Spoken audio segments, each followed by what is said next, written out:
Mais il est remplacé au gouvernement par Frank Vranitzky, l'actuel ministre des Finances, un banquier de 48 ans qu'on dit très brillant. Les conservateurs qui soutiennent Kurt Waldheim ont parlé ce soir d'une atmosphère de crise et de panique qui régnerait chez leurs adversaires. Quant au président élu, Kurt Waldheim, il se prépare à prêter serment dans un mois. Vienne, Laurence Legalier, AFP Audio. À l'étranger, les réactions les plus violentes sont venues de la communauté juive. En Israël, le gouvernement a rappelé pour consultation son ambassadeur en poste à Vienne. Au Canada, le secrétaire d'État aux Affaires extérieures, Joe Clark, a déclaré que le gouvernement ne modifiera en rien les relations diplomatiques avec l'Autriche, malgré les pressions du Congrès juif canadien qui réclame l'interdiction du droit de visite à Kurt Waldheim au pays. En Afrique du Sud, le bidonville de Crossroads, près du Cap, a été le théâtre pour la deuxième fois en un mois d'affrontements meurtriers entre Noirs. Bilan de cette nouvelle violence, 6 morts et une vingtaine de blessés.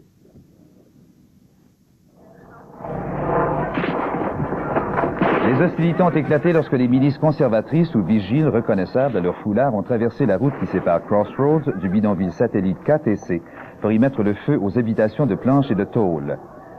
Des bandes de jeunes, les camarades, les attendaient avec des barres de fer et quelques armes. Un des squatteurs était même armé d'un fusil d'assaut AK-47 soviétique, l'arme des militants de l'ANC. Les forces de police n'ont pas inquiété les milices, mais ont dispersé les militants à coups de grenades lacrymogènes. En fin de journée, 200 logis avaient été incendiés, laissant 3000 personnes sans abri.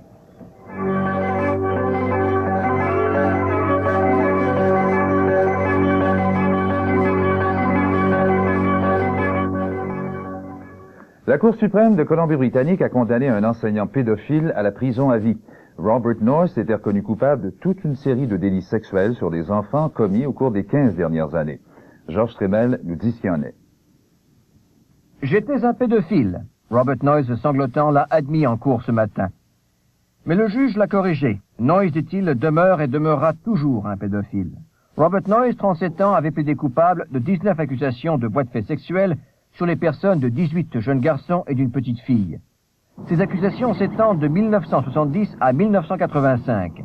Il fut arrêté ici, à Ashcroft, au printemps 85. Ce fut ensuite une avalanche de chefs d'accusation dont seulement certains furent retenus, montrant que Noyce a vogué d'école en école en dépit de rapports négatifs à son sujet et de traitements psychiatriques qui échouèrent. Le juge Parris l'a souligné, ce n'est que la pointe de l'iceberg. Il a souligné que la pédophilie est pour l'instant incurable et qu'il n'y avait aucune garantie que Noyce ne reprenne pas ses activités une fois sorti de prison. Il l'a donc classé au rang des délinquants dangereux d'après la section 21 du Code criminel. Noyce a droit à une audience en mise en liberté surveillée tous les 3 ans, mais à toute fin pratique que cette sentence équivaut à la prison à vie. À la sortie du tribunal, cet ex-commissaire d'école où enseignait Noyce était soulagé.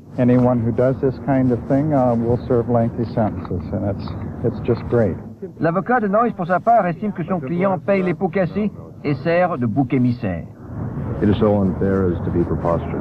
Au moment même où se rendait cette sentence, le procès d'un autre enseignant se poursuivait. Celui-ci est accusé de 16 délits sexuels, notamment du viol de jeunes filles dans une des commissions scolaires où enseigna Robert Noyce. La Cour suprême espère que cette sentence extrêmement dure servira d'exemple. Mais le fait est que le cas de Robert Noyce démontre une carence extraordinaire au point de vue vérification du personnel au sein du système scolaire. Eh bien, la province vient de nommer un comité qui sera chargé d'étudier toute cette question. Ici, Georges Tremel, à Vancouver. Au Nouveau-Brunswick, une partie de la population de Saint-Hilaire, dans le nord-ouest de la province, a décidé d'assurer sa propre sécurité devant la multiplication des évasions au centre correctionnel de l'endroit. Hier soir, 4 évadés ont pénétré par effraction dans une maison, et ce matin, les citoyens ont fait eux-mêmes une arrestation. Rosaire l'Italien raconte. Depuis 1 mois et demi, il y a eu 10 évasions au centre correctionnel de Saint-Hilaire. Les 4 survenus hier, c'est la goutte d'eau qui a fait déborder le vase. Les gens ont décidé de se serrer les coudes. Je pense qu'il faut que ça arrête, faut qu'il y ait une enquête de fait au niveau provincial et même peut-être au fédéral. Je suis écœuré de ça, payeur de taxes. Ma femme est nerveuse, les portes sont barrées. Je parle pas de ma sécurité moi-même, je parle de ma famille. Ce matin, les gens ont décidé de faire la chasse aux évadés. Quelques minutes plus tard, ils procédaient à une première arrestation et remettaient le détenu aux mains des gardiens. Faut dire que les gens étaient motivés. Les 4 évadés étaient entrés cette nuit chez les couturiers. C'est Madame Couturier qui les a entendus dans sa cuisine. Un des 4 était à l'étage des chambres. Je me promène ici dedans, je me sens que je vois de l'ombrage, puis j'ai le temps un peu, mes portes sont barrées, puis j'ai peur pareil. Mais avant ça, j'avais pas peur. Je pense que ça pas fait d'idée qu'ils pourraient venir rester là, nous autres. Mais c'est les enfants. Moi, je pensais aux enfants, je me suis couchée avec tout était passé, puis je m'imaginais... Les 4 évadés n'étaient pas considérés comme dangereux, mais ce père de famille n'a pas pris de chance. Puis là, j'ai rentré back dans la maison, puis là, j'ai mis chercher mon fusil. J'ai mis des cartouches dedans, puis j'ai pris le jack, puis j'ai parti, puis j'ai fait le tour de la maison, puis j'ai été pas revu, là, moi. Si vous l'aviez vu, auriez-vous tiré? Ah oui, si je l'avais vu, je l'allais tirer, parce que j'étais assez sénère pour ça. J'étais bien nerveux, tu sais. Je savais pas qu'est-ce qu'il y avait ici, je voulais savoir qui était ici. Toute la journée, un bon groupe de citoyens de Saint-Hilaire, des gardiens de prison et des policiers ont poursuivi leurs recherches en forêt. Des chiens spécialement entraînés devaient arriver en début de soirée. Du côté du service correctionnel et au ministère de la Justice, aucun commentaire. Selon nos sources, les 4 détenus seraient passés par une fissure dans la clôture de sécurité de l'établissement. Les autorités pénitentiaires aimeraient bien être les premiers à mettre la main au collet des 3 évadés qui manquent d'appel. Officieusement, on vous dira, ce serait mieux pour leur sécurité. Rosaire l'Italien à Saint-Hilaire. Le ministère de l'Environnement du Québec aura son service d'enquêteurs spécialisés pour faire la chasse aux grands pollueurs. Ces enquêteurs sont formés par l'ex-président de la Fraternité des policiers de la communauté urbaine de Montréal, Gilles Masse. Leur rôle, donc, bâtir des preuves juridiques étoffées pour faire condamner rapidement les pollueurs. À Ottawa, une manifestation contre la société Eldorado nucléaire s'est soldée par une dizaine d'arrestations. Les manifestants, qui s'identifiaient comme membres d'un groupe appelé Réseau d'action directe, s'employaient à dénoncer ce qu'ils appellent le racisme militaire et nucléaire de l'Eldorado, une société de la couronne. On voudrait en fait que l'Eldorado ferme son usine d'uranium en Saskatchewan. On lui reproche également de se procurer de l'uranium de la Namibie et de le refiler à l'Afrique du Sud. Les manifestants qui ont été arrêtés seront accusés de violation de la propriété d'autrui. Jeudi, les 17 000 médecins de l'Ontario vont déclencher une grève générale illimitée dans leur lutte pour le droit à la surfacturation. Seuls les services d'urgence seront maintenus.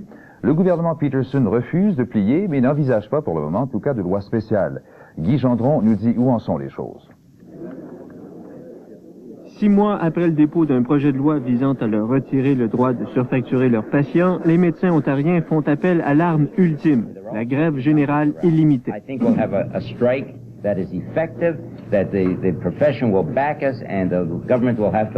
En plus de faire la grève à compter de jeudi, l'association médicale demande à ses membres chefs de service dans les hôpitaux de démissionner de leur poste, ce qui pourrait sérieusement perturber un réseau hospitalier déjà surchargé par la grève. Un débrayage de 2 jours le mois dernier, suivi par 2 médecins surpoids en Ontario, avait eu peu d'effet dans les salles d'urgence des hôpitaux. Mais cette fois, les conséquences pourraient être plus graves, d'autant plus que l'association médicale se dit incapable de garantir le maintien des services essentiels par les médecins de toutes les régions. La menace n'a cependant pas l'air d'énerver le ministre de la Santé, qui maintient son intention d'adopter le projet de loi sur la surfacturation dans les prochains jours et qui rejette l'idée d'une loi spéciale forçant le retour au travail. Le gouvernement ontarien fait donc un pari, celui que les médecins ne suivront pas massivement le mot d'ordre de leur association et que le mouvement de grève va rapidement s'essouffler. Et puis, si ce n'est pas le cas, eh bien le gouvernement aura toujours le temps de ressusciter l'idée d'une loi spéciale. Guy Gendron, à Toronto. En Saskatchewan, les médecins ont déjà entrepris une série de grèves rotatives pour protester contre l'absence d'un contrat de travail. Eh bien, Lisette Gervais est morte hier soir à Montréal après une longue maladie. Lisette Gervais n'avait que 54 ans. Au cours de sa carrière à la radio, à la télévision, au gouvernement du Québec également, elle avait réalisé plusieurs premières. Claude Gervais a préparé ce qui suit. Lisette Gervais n'a jamais été carriériste, ce sont ses amis qui le disent, et pourtant, elle a eu une carrière fort diversifiée, elle a touché à tout. Entrevues sur le terrain, soirées de galas en direct, magazines d'information, émissions religieuses ou féminines, à la radio et à la télévision, seule ou en co-animation. Bon après-midi et bienvenue à notre première émission de 1964, à laquelle ma consoeur Lisette Gervais gracieusement accepté de prêter son concours. Merci Jean-Paul et bonjour chers amis. Avec Jean-Paul Nollet, comme plus tard avec Andréanne Lafont, elle était très liée. L'an dernier, invitée à lui rendre hommage dans le cadre d'Avis de recherche, elle avait raconté comment il lui avait appris les vieux trucs du métier. Par exemple, les premiers bulletins que je lisais, tout à coup je me disais, oh ce mot-là, c'est quoi? Jean-Paul disait, tu sautes. En cas de doute, on saute le mot, on poursuit la phrase avec beaucoup d'aplomb. En 1967, d'ailleurs, Lisette Gervais était devenue la première femme à présenter un bulletin de nouvelles télévisé à Radio-Canada. Au début des années 80, après 20 ans de carrière et après avoir adopté 3 enfants, elle avait accédé successivement à la présidence de l'Office des services de garde à l'enfance, une autre première, et à la direction des services à l'adoption du Québec. Aller adopter 3 enfants de nationalités différentes, il fallait être courageuse, il fallait avoir un sens, ce qu'on appelait dans nos études classiques il y a 20 ans, l'humanisme intégral. Et pour moi, Lisette Gervais, c'est ça. Simone Chartrand, qui la connaissait bien, a pleuré en apprenant la nouvelle de son décès. Elle se souviendra de son regard lumineux, de son sourire et surtout de sa grande disponibilité, en particulier pour les enfants. C'était une intelligence de la vie, une intelligence rayonnante. Cette femme-là, je l'oublierai jamais. Un reportage de Claude Gervais. À la bourse, l'indice Dow Jones à New York a enregistré sa plus forte baisse quotidienne, plus de 45 points, ce qui n'a rien à voir avec l'actualité du jour, mais plutôt avec les inquiétudes à plus long terme quant à la croissance de l'économie américaine qui ont poussé plusieurs investisseurs à conclure que le marché était peut-être un peu surévalué.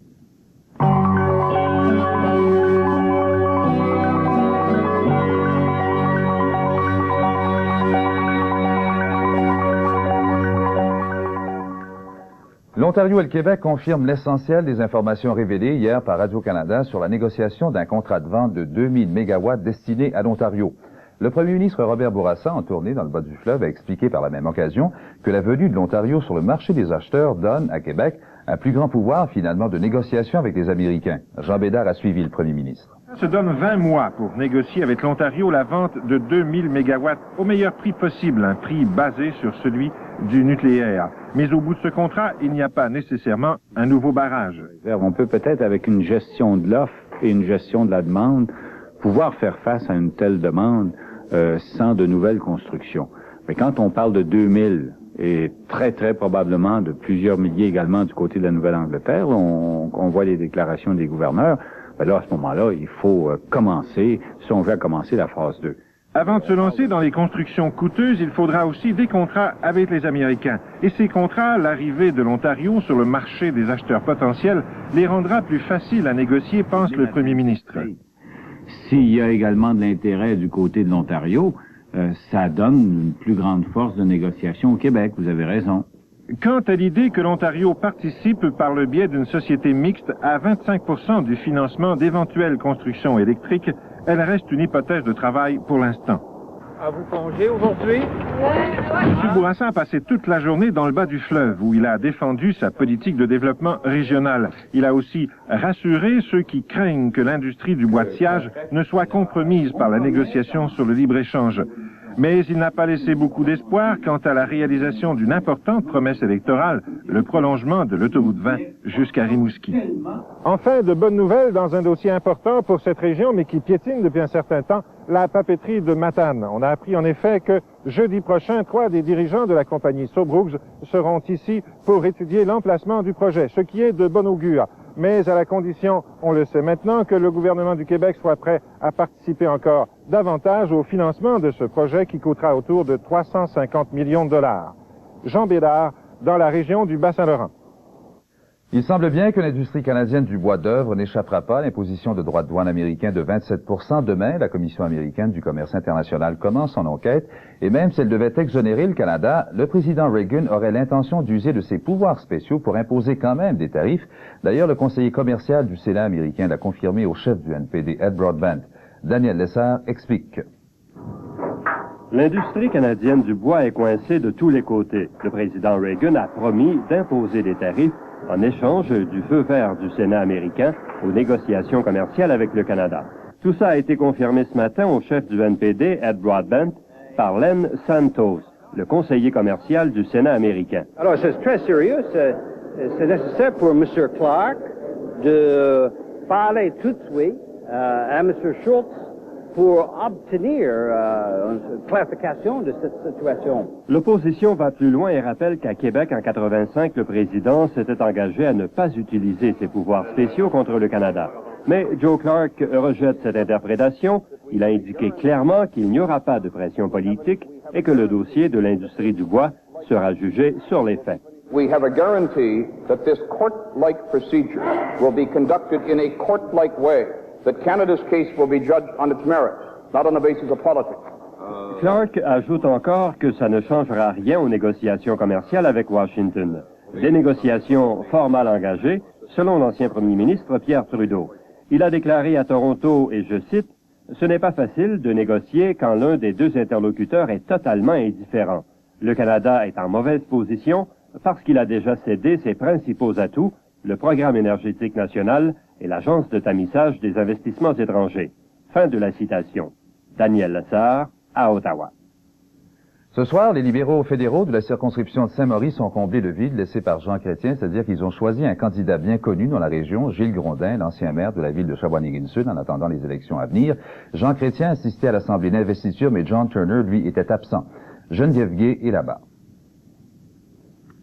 Gilles Grondin a été maire de Shawinigan pendant 8 ans. C'est un ami de Jean Chrétien et il apprécie tellement ses qualités qu'il serait même prêt à céder sa place si l'ancien ministre se mettait à avoir des regrets. Bon, moi j'ai toujours dit qu'il n'y aurait jamais de bataille, à savoir si oui ou non M. Chrétien décide de revenir dans le comté ici. On trouvera des terrains d'entente, il n'y aura certainement pas de problème. Cependant. Ni le nouveau candidat ni l'ancien ministre ne s'étonnent de l'absence du chef John Turner à Shawinigan ce soir.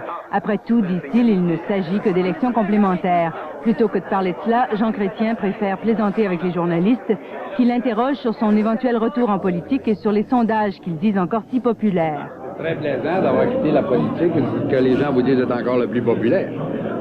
Voulez-vous? Je prendrais un imbécile pour dire qu'il n'est pas content. Pour le reste, il jure ne plus faire de politique, sauf pour aider Gilles Grondin dans son comté cet été, ou encore pour le grand congrès libéral de l'automne prochain. Je ne vois pas pourquoi je n'y serais pas, dit-il.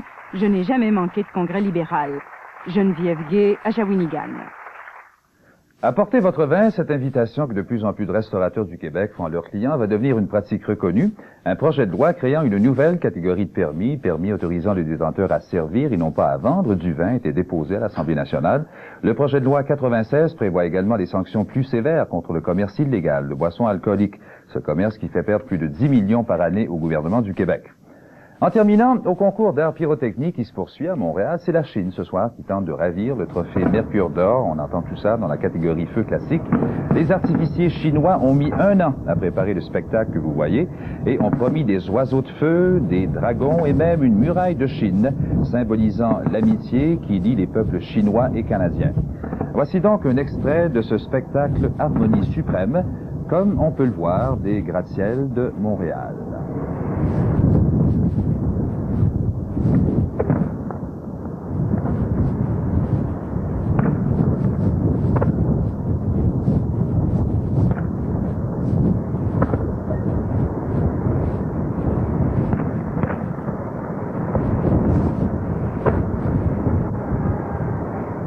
Après tout, ce sont eux qui ont inventé la poudre. C'était le téléjournal de Radio-Canada. Restez à l'écoute, c'est maintenant le point.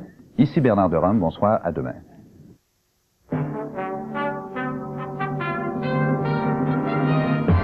Le point, avec Madeleine Poulain et Simon Durivage. Bonsoir, ce soir au point les conséquences du rapport Rogers sur la catastrophe de Challenger qui influera pendant des années sur la NASA et les lendemains d'élections controversées de Kurt Waldheim à la présidence de l'Autriche. Nous vous proposons également une entrevue que Luc Hébert de Toronto nous accordait quelques jours avant qu'il ne meure du sida jeudi dernier à l'âge de 40 ans. Quand on savoure un bâton délistique, on oublie tout ce qui se passe autour. L'Autriche vient d'élire un président, Kurt Waldheim. Du même coup, elle vient de perdre un ambassadeur, celui d'Israël, rappelé chez lui. Et elle a aussi perdu un chancelier, Fred Sinovat, qui a démissionné comme chef du gouvernement à la suite de l'élection de Kurt Waldheim au poste largement honorifique de chef d'État. La victoire imposante de l'ancien secrétaire général des Nations Unies survient au terme d'une campagne marquée par des révélations sur ses rapports avec les nazis pendant la guerre. Certains aspects troublants du passé de M. Waldheim étaient restés dans l'ombre, notamment pendant qu'il occupait les fonctions de secrétaire général des Nations Unies entre 1972 et 1982. Kurt Waldheim avait aussi été ambassadeur au Canada à la fin des années 50. Avant de retrouver à Paris notre analyste, voici un rappel des événements récents. Lorsqu'il s'est présenté comme candidat populiste à l'élection présidentielle en Autriche, Kurt Waldheim prévoyait couronner sa prestigieuse carrière internationale avec une victoire obtenue sans controverse. Mais au début de mars, des révélations faites par le Congrès juif mondial viennent bouleverser ce scénario. Le Congrès juif accuse Waldheim d'avoir caché son passé nazi. Il affirme que Waldheim aurait participé aux atrocités commises par l'armée allemande dans sa campagne contre les partisans yougoslaves, exécution d'otages, destruction de villages. Selon l'organisation juive, Waldheim aurait été associé à la déportation de 40 000 juifs grecs vers les camps de la mort. Tout au long de sa carrière, dans ses mémoires et biographies, Kurt Waldheim a toujours prétendu avoir été démobilisé de la Wehrmacht en 1941, suite à une blessure subie sur le front russe. En fait, il est resté dans l'armée allemande, stationné dans les Balkans, jusqu'à la fin de la guerre. La réaction de Waldheim est véhémente. Il insiste qu'il n'a eu aucune responsabilité dans les crimes de guerre commis en Grèce et en Yougoslavie. Il dit même n'avoir jamais eu connaissance des déportations des Juifs de Salonique avant cette année. Waldheim reconnaît seulement avoir été officier de renseignement, interprète à l'occasion et chargé de coordonner les informations en provenance de la région des Balkans. Il maintient n'avoir jamais été présent sur les lieux des atrocités. En somme, il n'a fait, dit-il, que son devoir de soldat. En Autriche, les attaques contre Waldheim suscitent une recrudescence de sa popularité. L'Autriche considère être l'objet d'une campagne de salissage internationale. Le parti populiste, dont Waldheim est le candidat, placarde les murs d'une nouvelle affiche « Nous, Autrichiens, nous élirons qui nous voulons, alors maintenant, justement, Waldheim ». L'affaire domine la campagne électorale et relègue dans l'ombre la campagne du docteur Strehrer, le candidat socialiste. Une commission d'enquête gouvernementale conclut à l'innocence de Waldheim. Au premier tour de l'élection présidentielle le 4 mars, Waldheim obtient presque la moitié des suffrages, contre 43% aux socialistes. Dans la semaine qui précède le second tour de scrutin, les organisations juives multiplient leurs manifestations contre Waldheim. À Washington, le département de la justice poursuit son enquête pour savoir si Kurt Waldheim doit être parmi les suspects auxquels l'entrée aux États-Unis est interdite en cas de visite privée. Enfin, le ministre de la Justice d'Israël fait savoir qu'il n'a pas suffisamment de preuves pour accuser Waldheim. Kurt Waldheim s'est associé à des criminels, dit-il, mais il n'est pas criminel lui-même. Monsieur Rosenzweig, l'élection de Kurt Waldheim a déjà provoqué une crise en Autriche. Le chancelier vient de démissionner. Est-ce qu'il s'agissait pour lui de protester contre l'élection d'un président au passé trouble ou est-ce qu'il y a d'autres raisons plus politiques? Non, ce n'est pas pour protester contre l'élection qu'il a démissionné, c'est pour tirer les conséquences de la défaite de son parti, le Parti socialiste autrichien, dans cette élection présidentielle. Monsieur Fred Zinovats, qui était chancelier depuis 1983, après que Monsieur Bruno Kreisky, qui est bien connu, ait démissionné, était celui qui avait, au départ, donné à son parti une ligne un peu agressive à l'égard de M. Kurt Waldheim. Comme les électeurs lui ont donné tort, il en a tiré les conséquences et a cédé son poste au ministre des Finances, M. Vranitzky. Donc il ne s'agit pas d'une prise de position morale, mais bien politique dans ce cas. Bon, si vous voulez, c'est lié surtout à des problèmes de politique intérieure, mais je pense que M. Zinovats aurait été très mal à l'aise de collaborer avec M. Kreisky et que tout cela... Avec M. Waldheim. Ah, pardon, excusez-moi, avec M. Waldheim. Et cela l'arrange de se retirer à cette occasion-là. Comment expliquez-vous l'élection ou la victoire assez imposante de M. Waldheim? Est-ce que c'est en dépit des allégations qui ont été faites contre lui ou est-ce que c'est grâce à ces allégations? Écoutez, il y a une raison tout à fait imposante qui a fait que M. Waldheim a été élu. C'est tout d'abord une certaine fatigue des électeurs devant 16 ans, après 16 ans plutôt, de gouvernement socialiste en Autriche. C'était un espèce de ras-le-bol, si vous voulez. Bon, après, disons, dans la dernière phase de la campagne électorale, sont venues s'ajouter toutes ces accusations contre l'actuel président. Mais alors, on pourrait croire qu'elles auraient eu un effet négatif sur la campagne. Oui, alors elles ont eu un effet plutôt de solidarisation des Autrichiens contre ce qu'ils estiment être une agression extérieure. Ils se sont dit, la campagne de M. Waldheim a été très habile sur ce plan-là, vous votez pour qui vous voulez, quoi que puissent dire les autres. Ce réflexe nationaliste, M. Rosenzweig, est-ce qu'il est un peu teinté d'antisémitisme? Est-ce que ça va jusque-là? Certainement, très certainement. Écoutez, j'étais assez impressionné de voir, par exemple, le ton de la presse autrichienne, qui, dans son immense majorité, à part un ou deux journaux, a soutenu très fermement M.